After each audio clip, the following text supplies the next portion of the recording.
Hello दोस्तों, study love में आपका स्वागत है।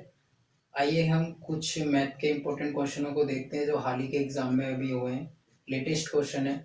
आइए स्टार्ट करते हैं। क्वेश्चन नंबर फर्स्ट जो हमारा कहता है, जिसमें एक वस्तु का विक्रय मूल्य दिया गया है 1920 रुपये और उसी पर दी गई छूट जो 4% है। जैसे कि कोई भी वस्तु होती है वो अपने आप में 100, उसकी जो परसेंटेज है वो 100 होती है। ठीक है। अब ये कहता है कि उसे 4% डिस्काउंट पर बेचा जाता है। तो जैसे कि इसमें 1920 रुपये उसका सेलिंग प्राइस है। ये होता है हमारा सीपी और ये हमारा सेलिंग प्राइस दिया हुआ है। तो सेलिंग अगर हम इसे माइनस करें तो ये हमारा 96 हो जाएगा, जो कि इसी 96 की वैल्यू हमारे पर्सन में दी गई है 1920 रुपये। अगर हम 1920 को 96 से डिवाइड करते हैं और मल्टीप्लाई 100 से करेंगे तो हमारे वस्तु की अंकित मूल्य पता लग सीपी आ जाएगा। ये 96 से हम इसे काटते हैं तो हमारा ये 96 ये 20 से जाएगा और 20 से इसके जब मल्टीप्लाई करेंगे तो ये हमारा 2000 हो जाएगा।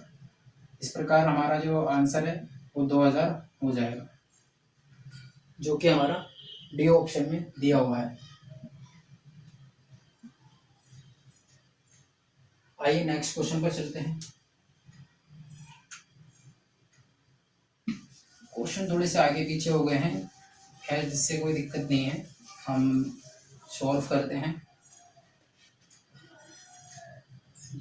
क्वेश्चन हमारा कहता है कि एक खिलौने का जो अंकित मूल्य है 60 रुपये है और उसे हम छूट के बाद 45 रुपये में बेचते हैं।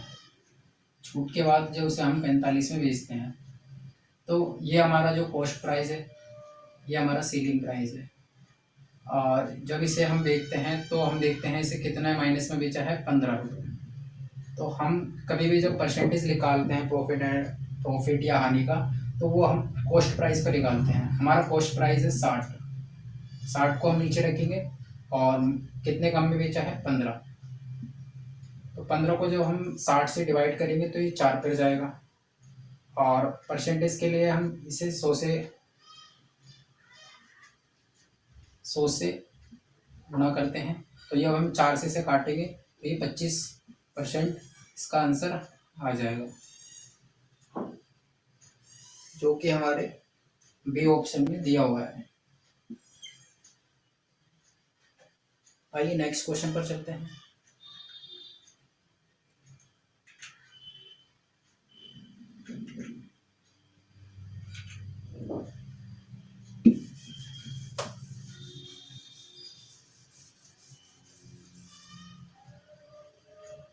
नेक्स्ट क्वेश्चन हमारा, यदि ब्याज की दर 18% है, ब्याज जो है हमारा रेट ऑफ इंटरेस्ट हमारा 18 दे रखा है और कहता है कि 20,000 रुपये पे 2 वर्ष का चक्रवृद्धि ब्याज पूछा है।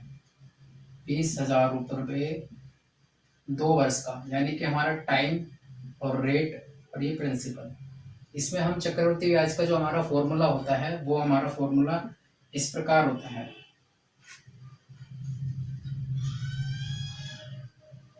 x बट्टे में 100। ये हमारा चक्रवृद्धि ब्याज का फॉर्मूला होता है। बट हम अगर एग्जाम में इस प्रकार इस फॉर्मूले से अगर निकालने बैठेंगे तो बहुत टाइम लग जाएगा, इसलिए हम इसे ट्री मेथड से करते हैं। जो हमारा ट्री मेथड होता है वो थोड़ा इजी पड़ता है और इससे हम इसे ट्री मेथड से हम इस प्रकार करेंगे कि हम पहले 20,000 का पहले 1 साल का ब्याज देखेंगे कि जो 20,000 रुपये है इसका 18% पहले वर्ष का ब्याज कितना है। अगर हम इसे मल्टीप्लाई करते हैं तो 18 दूनी 36 और ये जीरो से जीरो कट जाएगी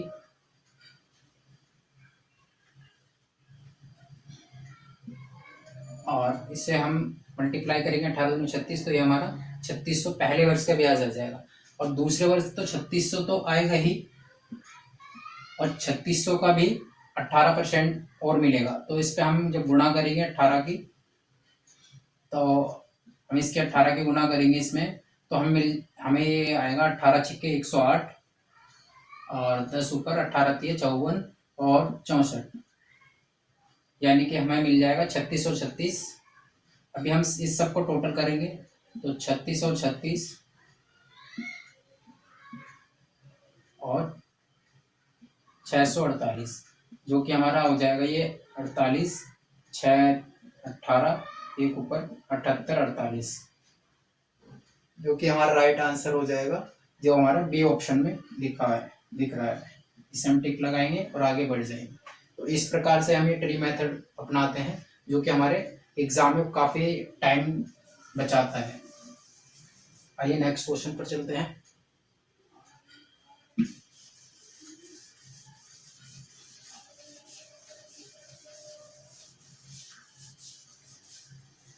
नेक्स्ट क्वेश्चन हमारा कह रहा है कि ए तथा बी के जो मासिक वेतन है, एक ए है एक बी है, इसका मासिक वेतन है, ए तथा बी का जो मासिक वेतन है उसका अनुपात दिया हुआ है 10:11। इसके बाद कहता है कि अगर दोनों की जो प्रति माह 6,000 रुपये की वेतन की वृद्धि मिलती है तो नया अनुपात 12 और 13 हो जाता है। वृद्धि हमारी कितने की हो रही है? 6,000 रुपये की। इसमें भी वृद्धि कितने की हो रही है? 6,000 रुपये की। अगर हम देखें, अब इसमें हम अगर इन दोनों में अलग अलग वृद्धि होती तो हम इन दोनों का भी मल्टीप्लाई करते, पहले इससे मल्टीप्लाई करते फिर इससे मल्टीप्लाई करते, बट इसमें हमें सेम ही वृद्धि दिख रही है तो हम इसे इससे मल्टीप्लाई नहीं करेंगे, वो कट जाएगा मल्टीप्लाई करने के बाद। तो हम क्या करेंगे, 13 की 10 से मल्टीप्लाई करेंगे, 13 की 10 से मल्टीप्लाई करेंगे और 12 की 11 से मल्टीप्लाई करेंगे, जो कि हमारा ये हो जाएगा 132 और ये हो जाएगा 130। इससे माइनस करेंगे तो ये हमारा 2 आ जाएगा, जो कि हमारा किसके बराबर आ गए? 6,000 रुपये की। तो हम इसे 2 से 6,000 रुपये को 2 से काटेंगे, जो कि हमारा क्या आएगा? 3,000।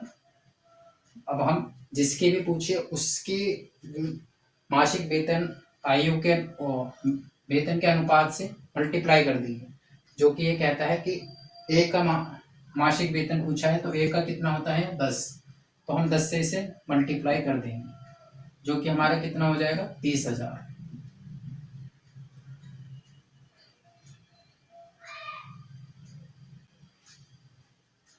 ओके, क्लियर है? आगे चलते हैं।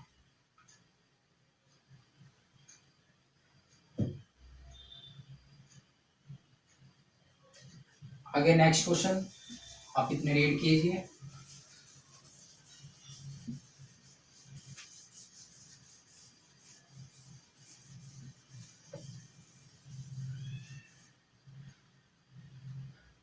नेक्स्ट क्वेश्चन हमारा कह रहा है कि एक आदमी के पास 100 किलोग्राम चीनी है, चीनी थी 100 किलोग्राम चीनी थी,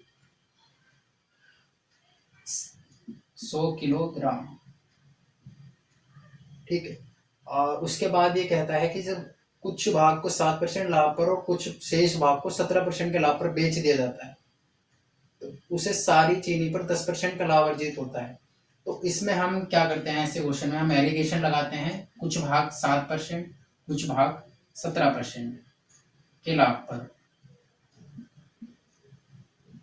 इसमें टोटल मिला है हमें 10% लाभ, तो हम एलिगेशन लगाएंगे, इससे इसको माइनस करेंगे तो यहाँ पर आएगा 7, इससे इसको माइनस करेंगे तो यहाँ पर आएगा 3। अब हम 10 में से 7 को माइनस करें या 7 में से 10 को माइनस करें, 3 आएगा। इसे माइनस का नहीं मानना है, जो भी निकल कर आएगा वो हमारा प्लस में ही होता है, ये भी प्लस का है, ये भी प्लस का है। अब इसे हम देखेंगे तो 7 और 3 हमारा होता है 10, 7 और 3 हमारा हो गया 10, जिसकी वैल्यू कितनी दी गई है हमारे क्वेश्चन में? 100। तो हम इसे 10 को 100 से डिवाइड करेंगे, 100 को 10 से डिवाइड करेंगे तो ये हमारा कट के हो जाएगा 10। अब इसी की मल्टीप्लाई हम कर देंगे इसमें और इसमें। अब हमसे जो भी पूछा गया है उसका हम आंसर बता सकते हैं। बाद में कहा है कि 7% के लाभ पर बेची गई चीनी, तो बेची गई चीनी कितनी है? 70। ये हमारा राइट आंसर हो जाता है। जो कि हमारे ऑप्शन नंबर डी में दिया हुआ है। ठीक है, आइए नेक्स्ट क्वेश्चन पर चलते हैं।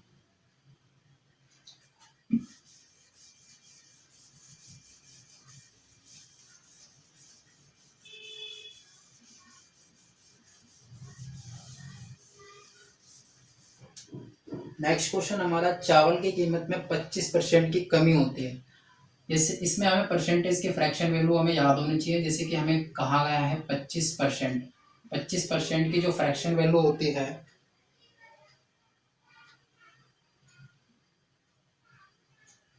25% की जो फ्रैक्शन वैल्यू होती है वो होती है हमारी 1/4।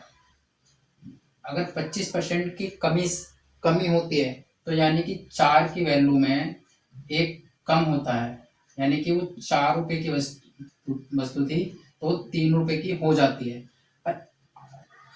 अगर जो वस्तु हमारी जो कीमत है, कीमत के बिल्कुल ही विपरीत हो जाती है वस्तु, वस्तु की जो कीमत है उसके ही विपरीत में वस्तु हो जाती है। जैसे कि अगर पहले जो रेट था 4 रुपए की मिलती थी वो 3 रुपए हो जाती है, तो अब वस्तु 3 से 4 लाएगा जो व्यक्ति है।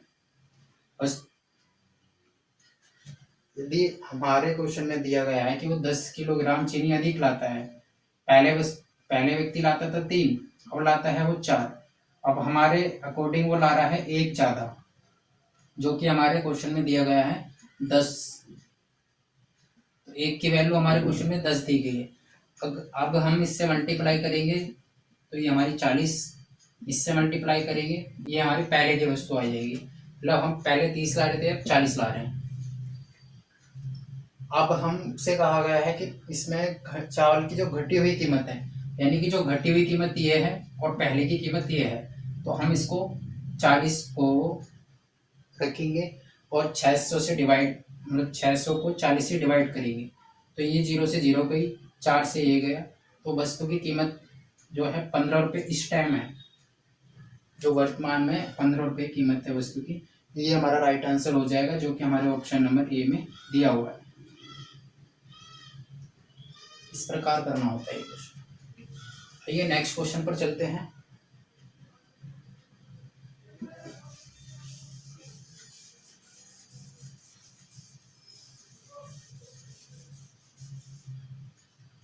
नेक्स्ट क्वेश्चन हमारा कह रहा है कि निम्नलिखित में से कितनी संख्या 72 से विभाज्य है। अब इस क्वेश्चन में हम सभी संख्या को 72 से डिवाइड करेंगे तो हमें काफी टाइम लग जाएगा। तो इस क्वेश्चन को हम एग्जाम में हमें इनके नियम पता होने चाहिए। जैसे कि अब ये 72 को हम पहले से फैक्टर में करेंगे, इसका फैक्टर होता है 8 में 72। अब 8 में 72 हो जाएगा। ये जो संख्या 72 से डिवाइड है वो संख्या 9 से भी डिवाइड होनी चाहिए। तो हम इसी प्रकार 9 का जो डिविजिबिलिटी रूल कहता है वो कहता है कि संख्याओं का जो सम है वो 9 से डिवाइड होना चाहिए। तो इस प्रकार हम सभी संख्याओं को देखेंगे। जैसे कि पहले 576 है, 576 को हम काटते हैं। जैसे कि इसका जो योग है वो 9 से डिवाइड होना चाहिए, तो ये हमारा 7 6 13 और 5 18, तो ये 9 से डिवाइड है। इसके बाद 792, 7 और 2 9 और 9, ये भी डिवाइड है। इसके बाद 360, ये भी 3 और 6 9 से डिवाइड है। इसके बाद 432, 432 भी हमारा 9 से डिवाइड है। 4 3 7 2 9, इस प्रकार से ये भी कट गया। और क्या बचा 936, 3 6 9 और 9, ये भी कट जाएगा, ये भी कट जाएगा, तो ये भी कट गया। इसके बाद क्या बचा 527, 527 हमारा 9 से डिवाइड, 2 5 7 7 7 14, तो ये हमारा 9 से डिवाइड नहीं है। इसका मतलब हमारे क्वेश्चन 1 2 3 4 5, तो हमारी जो 72 से भी विभाज्य 5 संख्या हो जाएगी। इस प्रकार से हमारा आंसर ए ऑप्शन हो जाएगा। ऐसे क्वेश्चन को करने के लिए हमें डिविजिबिलिटी रूल और विभाज्य के रूल नियम जो पता होने चाहिए, ताकि हम ऐसे क्वेश्चनों को एग्जाम में जल्दी कर पाएँ। आइए नेक्स्ट क्वेश्चन पे चलते हैं। नेक्स्ट क्वेश्चन कहता है कि 2 से 36 के बीच की सभी जो विषम प्राकृतिक संख्याओं का योग बताना है। अब हम इस क्वेश्चन को इस तरीके से करते हैं, इसमें एक फॉर्मूला होता है, क्योंकि पहले तो हमें टर्म पता होना चाहिए कि कितने हैं। अब इस संख्या में हमें टर्म पहले तो हमें योग निकालने के लिए पहले फर्स्ट विषम संख्या, लास्ट विषम संख्या, प्लस में डिवाइड बाय 2 और n प्लस संख्या कितनी है। अब हमें ये संख्या निकालने के लिए हमें क्या करना पड़ेगा, पहली जो हमारी संख्या विषम संख्या है पहली, वो होती है 3, और लास्ट 36 से पहले हमारी जो लास्ट संख्या है वो है 35। इसमें हम टर्म का भी एक फॉर्मूला यूज करते हैं, last minus first divide n plus में 1। अब वैल्यू पुट करेंगे, लास्ट हमारा 35 है, 35 में से माइनस करेंगे 3 डिवाइड 2 प्लस में 1। जब हम देखेंगे तो ये हमारा निकल कर आ जाएगा, ये हो जाएगा 35, और 35 में से माइनस 3 तो 32, और 2 से डिवाइड करेंगे तो 16 प्लस में 1, तो ये हमारा 17 हमारी जो n आ जाएगी। 17 हमारी संख्या निकल कर आ जाएगी। तो यहाँ पे हम इसे वैल्यू पुट करेंगे। अब हमारा जो फर्स्ट हमारा क्या है 3 प्लस में 35 डिवाइड बाय 2 प्लस यहाँ पर हमारी मल्टीप्लाई होगा 17, n हमारा 17 है। अब इसे हम सोल्व करेंगे तो ये हमारा हो जाएगा 38, ये हमारा हो जाएगा 38 डिवाइड 2, और n हमारा कितना है 17। यहाँ से इसे हम काटेंगे तो ये हो जाएगा 19, मल्टीप्लाई करेंगे तो ये हमारा कितना होगा, 17 में कितना होगा 153, 17 में 153 ही होगा। और उसके बाद में 15 ऊपर तो 17 एकम 17, और 17 और 15 हो जाएगा हमारा 17 और 15 हो जाएगा 32। तो इस प्रकार हमारा जो बी ऑप्शन राइट हो जाएगा। तो इस क्वेश्चन को हम कुछ इस प्रकार सोल्व करते हैं। आइए नेक्स्ट क्वेश्चन पर चलते हैं।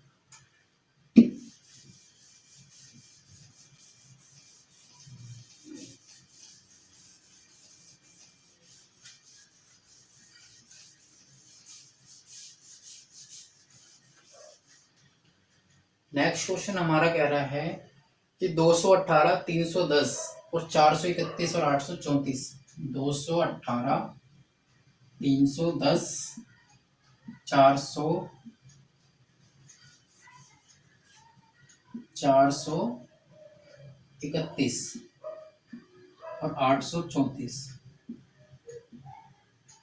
इसमें हमें क्या बताना है, इकाई अंक बताना है। इसमें हमें इकाई अंक बताना है। अब इकाई अंक के लिए बहुत से बच्चे क्या करेंगे, सबकी मल्टीप्लाई करने लग जाएंगे। तो हमें एग्जाम में इतना टाइम तो होता नहीं है कि हम जो इन सब के गुणा करने बैठेंगे, कि हम इतना समय तो होता नहीं है। तो इसमें हमें इस प्रकार नहीं करना होता है, ये तो सारा जो समय है एग्जाम का वो सब निकल जाएगा। इस क्वेश्चन को हम इस प्रकार करेंगे कि ये हमें दिया हुआ है, तो हम इसमें लास्ट की जो डिजिट है उसकी गुणा करते हैं। हमें इकाई अंक से मतलब है ना, तो हम इन दोनों संख्याओं को भूल जाएंगे, इन दोनों संख्याओं को भूल जाएंगे सभी की। अब हम क्या करेंगे, 8 ले लेंगे, यहाँ से 0 ले लेंगे, यहाँ से 1 ले लेंगे, यहाँ से 4 ले लेंगे। अब हम इनकी गुणा करेंगे तो यहाँ से हमें जो दिखा क्या, 8 को और 0 से गुणा करेंगे, किसी भी संख्या को हम 0 से गुणा करेंगे तो 0 ही आएगा। तो हमारा जो इकाई अंक है, इकाई अंक 0 ही आएगा। ठीक है, तो इस प्रकार हमारा डी ऑप्शन राइट हो जाएगा।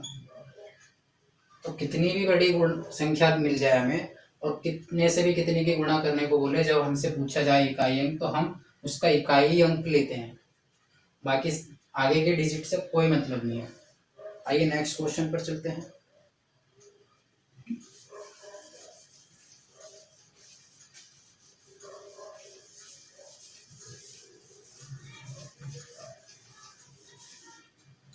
नेक्स्ट क्वेश्चन हमारा दिया गया है कि 25 से पूर्णतः विभाज्य है कितनी संख्या। ये किस संख्या 25 से पूर्णतः विभाज्य है, वो कौन सी संख्या है इनमें से जो 25 से विभाज्य है। पहली संख्या हमारी क्या है, 22 135,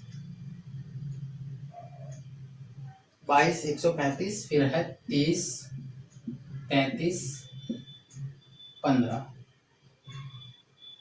इसमें क्या है कि हमें इसमें तो कोई तरीका होता नहीं है, इसमें हमें भाग करके ही देखना पड़ेगा। जैसे कि अभी ये 25 है, 25 से हम भाग करेंगे तो ये 8 पे गया, और 25 अट्ठे 200, फिर 21, फिर 25 अट्ठे, फिर उसके बाद में फिर 25 के 125 होता है, फिर यानी कि ये तो जाएगा नहीं। और ये भी 25 एकम 25, फिर उसके बाद 5 आ जाएगा, 25 दूनी, और 2 के बाद 3 आ गया, 25 एकम, फिर 8, फिर 25 सत्ते, इसके बाद 6 बचा, यानी कि ये भी नहीं कटेगा। तो इस प्रकार हमें सॉल्व करना है इसमें, तो सभी को चेक करना पड़ेगा। ये 45 है, 45 52 15, 52 15, इसको इसमें हम काटेंगे तो हमारा क्या है, ये 25 से गया 1 और 20 आएगा, फिर 25 अट्ठे, फिर 5, फिर 25 दूनी, फिर 2, फिर उसके बाद में ये भी नहीं कटेगा। इस प्रकार जब ये तीनों ही नहीं कट रहे हैं तो हमारा अपने आप ही डी ऑप्शन जो है राइट हो जाएगा। डी ऑप्शन को लगाएंगे, और उसे चेक करने की कोई ज़रूरत नहीं है डी ऑप्शन को। जब ये सारे ऑप्शन मतलब गलत हैं, नहीं आया है इसमें, तो फिर हमारा डी ऑप्शन अपने आप ही राइट हो जाएगा और हम टिक करके आगे निकल जाएंगे। उसे चेक करने की कोई ज़रूरत नहीं है। बाकी आपको चेक करना है तो कर देते हैं, कोई दिक्कत नहीं है। 37 है, 33 75, 25 से गया, 25 एकम 25, उसके बाद 12 बचा, 12 यानी कि 25 चौके 100, और उसके बाद 23 बचा, फिर 25 अट्ठे, 25 अट्ठे, और फिर 33 बचा, 25 एकम, और 8 बचेगा, 8 25 सत्ते 75, 75 के बाद 7 5 12 125 हो गया, 25 इक्के 125, ये कट गया, तो ये हमारा राइट हो जाएगा डी ऑप्शन। ओके, आइए नेक्स्ट क्वेश्चन पर चलते हैं। नेक्स्ट क्वेश्चन हमारा कह रहा है दो संख्याओं का जो गुणनफल है 120 है, यानी कि एक्स वाई 120 दे रखा है, और कहता है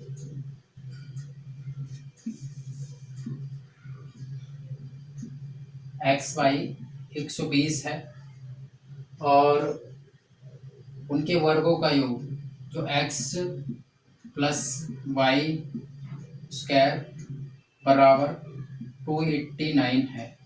तो इसका हमें एक फॉर्मूला याद होना चाहिए। ऐसे एक फॉर्मूला होता है, एक्स प्लस वाई स्क्वायर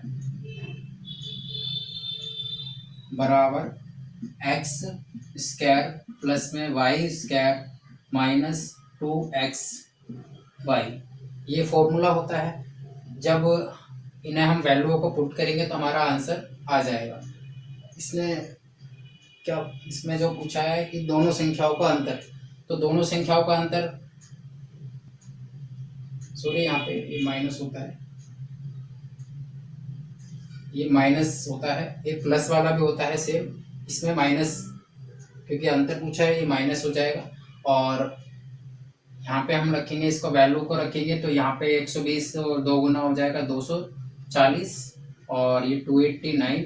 जब इसको हम इसमें से माइनस करेंगे तो हमारा निकल कर आएगा 49, और 49 को जब रूट चढ़ाएंगे तो ये हो जाएगा हमारा 7।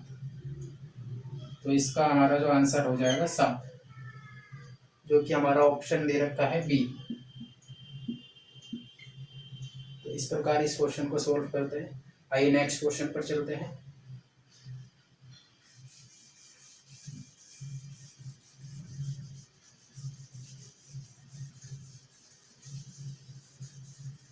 नेक्स्ट क्वेश्चन हमारा कहता है कि 752 है, 752 जो कि कहा गया है कि 59 से पूर्णतः विभाज्य करने के लिए कि इसमें क्या जोड़ा जाए, कम से कम कितनी संख्या जोड़नी चाहिए। तो हमें कम से कम जोड़नी है। अगर हम जैसे 59 है तो हम इसे 60 मान लेते हैं ताकि हमें थोड़ी आसानी हो। तो 60 मानते हैं तो हम इसे 60 का अगर हम देखें तो ये 60 का 10 गुना भी नहीं लग रहा, क्योंकि 10 गुना 600 होता है। तो हम इसकी 60 की मल्टीप्लाई 13 से करते हैं। जब हम 13 से इसकी मल्टीप्लाई करेंगे तो हमारा ये हो जाएगा 13 छिक्के 78, 13 छिक्के 78 यानी कि 780। अब इसमें से हम 13 को माइनस कर देंगे, क्योंकि हमने एक 59 था, हमने एक ऐड करा था ना इसमें, तो हम इसे में 13 को माइनस कर देंगे। जब हम 13 माइनस करेंगे तो ये हमारा 7 आएगा, और ये हमारा 6 और ये 7, तो ये हमारा 767। तो ये संख्या हमारी 59 से डिवाइड हो जाएगी। तो हम इसमें देख लेते हैं 767 में से कितना अंतर है। जब हम इसे अंतर देखेंगे तो 7 में से 2 गया 5, 7 में से 2 गया 5 और 6 में से 5 गया 1, तो 15 हमारा राइट आंसर हो जाएगा। हमें इसमें 15 जोड़ना चाहिए, जो कि हमारा ए ऑप्शन में दिया हुआ है। आइए नेक्स्ट क्वेश्चन पर चलते हैं।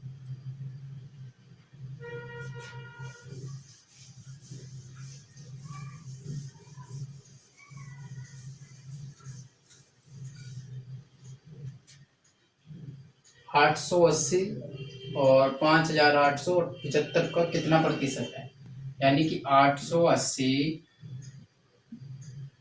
5875 का कितना प्रतिशत है। यदि हम यहाँ पे भी 2 जीरो लगा देते हैं तो हमें इसमें प्रतिशत निकालना है। इसमें कोई और फॉर्मूला कुछ होता नहीं है, ये इजी सा क्वेश्चन है। और इसे हम काटते हैं तो इसे हम 5 पे काट के देखते हैं। 5 से गया 5 दिया 15 और 3 5 7 35, फिर 3 5 6 30, 5 1 5, फिर 5 1 5, 3 आ जाएगा यहाँ पे, 5 7 35, 5 25। अब इसे हम 25 से काट के देखते हैं। 25 से जाएगा 25 चौक के 100 और 25 चौक के 100, फिर 17 बच गया। 25 से गया 25 सत्ते और 25 से 4 पे गया। इसके बाद ये हम देखते हैं कितने पे, ये इसका कितना गुना है। ये लगभग इसका 47, 8 से अगर इसे मल्टीप्लाई करें 8 सत्ते 56 और 8 चौक 32, यानी कि ये 8 गुना ही दिख रहा है इसका, ये 8 पे चला जाएगा। और इसके अगर हम इससे मल्टीप्लाई कर देंगे तो 8 चौक 32, इसका राइट आंसर हो जाएगा। इसमें कुछ नहीं था, सिंपल एक परसेंट निकालना था बस। बाकी नेक्स्ट क्वेश्चन देखते हैं। नेक्स्ट क्वेश्चन हमारा 10 संख्याओं का औसत, यानी कि 10x का जो औसत है वो 7 है। 10 संख्याओं का औसत 7 है, तो प्रत्येक संख्या में जो प्रत्येक संख्या है हमारी x, उसमें 12 से गुना करते हैं। 12 से गुना किया जाता है तो संख्या में नया समूह का औसत। तो हमें इस प्रकार के क्वेश्चन में कुछ नहीं करना होता। इसमें यदि 10 संख्या दी गई है तो हमें जो चीज़ हमारे औसत के साथ की जा रही है वही चीज़ हमें, जो चीज़ हमारी मतलब संख्या के साथ की जाती है वही चीज़ हमें औसत के साथ भी करनी होती है। तो हमारा जो 7 औसत है तो इसे भी हम 12 से मल्टीप्लाई कर देंगे, तो इस प्रकार हमारा 12 सत्ते 84 हो जाएगा ये। तो इसमें हम और कुछ नहीं करना होता। जो भी चीज़ हम, जो भी मोमेंट हमारे, जो भी मतलब प्लस माइनस गुना भाग जो भी हमारे औसत के साथ किया जाता है वही, जो भी हमारे संख्या के साथ किया जाता है वही हम औसत के साथ भी करते हैं। अगर इसमें कहा था कि 7 के साथ हर प्रत्येक संख्या में 2 प्लस किया जाता है प्रत्येक संख्या में, तो प्रत्येक संख्या में +2, तो हम क्या करते अपने औसत में भी +2 कर देते। इस प्रकार से अगर x माइनस, अगर कहता प्रत्येक संख्या में 2 माइनस होता है तो हम 2 माइनस कर देते। तो इस प्रकार से सभी जो भी अगर हमारे प्रत्येक संख्या के साथ होता है तो वो हम अपने औसत के साथ में कर देते हैं, तो हमारा आंसर आ जाता है। जैसे कि अब 84 हमारा डी ऑप्शन में है। आइए नेक्स्ट क्वेश्चन पर चलते हैं।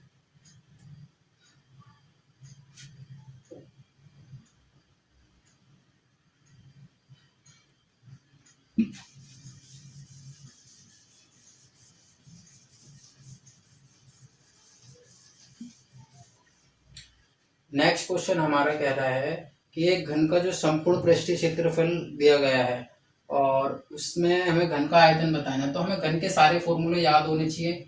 घन का जो फॉर्मूला होता है वो हमारा एक्स स्क्वायर, घन का जो हमारा फॉर्मूला होता है एक्स क्यूब होता है, और एक घन का वक्र पृष्ठीय क्षेत्रफल होता है जो कि एक्स स्क्वायर गुना I4 मल्टीप्लाई 4, और एक हमारा संपूर्ण पृष्ठीय क्षेत्रफल होता है जो कि एक्स स्क्वायर मल्टीप्लाई 6 होता है। ये हमारे 3 घन के फॉर्मूले होते हैं जो हमारा अभी इससे हम वैल्यू पुट करेंगे। अब हमसे कहा गया है कि संपूर्ण पृष्ठीय क्षेत्रफल है, तो संपूर्ण पृष्ठीय क्षेत्रफल में हम ये फॉर्मूला लगाएंगे 6x स्क्वायर। क्या कहा गया है, कितना दिया है, 26 46। अगर हम इसे 6 से डिवाइड करते हैं तो 6 चौक 24, 6 चौक 24 और 6 चौक 24, फिर 6 एकम 6, तो ये हमारा 441 आ गया। इस पर हम रूट लगाएंगे क्योंकि ये स्क्वायर होता है, तो हमारा निकल कर आता है 21। अब हम घन का आयतन पूछ रहा है, घन का आयतन का फॉर्मूला होता है एक्स क्यूब, तो 21 का हम क्यूब करेंगे। अब 21 का क्यूब होता है हमारा 9261। तो नहीं याद है अगर क्यूब, तो फिर 21 के 3 बार मल्टीप्लाई कीजिए तो भी तब भी हमारा आंसर आ जाएगा। और हमारा जो 9261 ऑप्शन में सी में दिया हुआ है, तो हम इसे टिक करके आगे बढ़ जाएंगे। आइए नेक्स्ट क्वेश्चन पर चलते हैं। क्वेश्चन हमारे समाप्त होते हैं। आज की क्लास हम यहीं समाप्त करते हैं, और क्लास अच्छी लगी हो तो लाइक करें, सब्सक्राइब करें, और ऐसे बेल आइकन को बजा दें। ऐसे ही आगे और भी अच्छी अच्छी क्लासेस आपको मिलेंगी। और क्लास बाकी आपको कोई भी डाउट हो तो हमें कमेंट में पिन करें, मैं आपको उसका जवाब दूंगा। So okay, bye bye, tata, see you.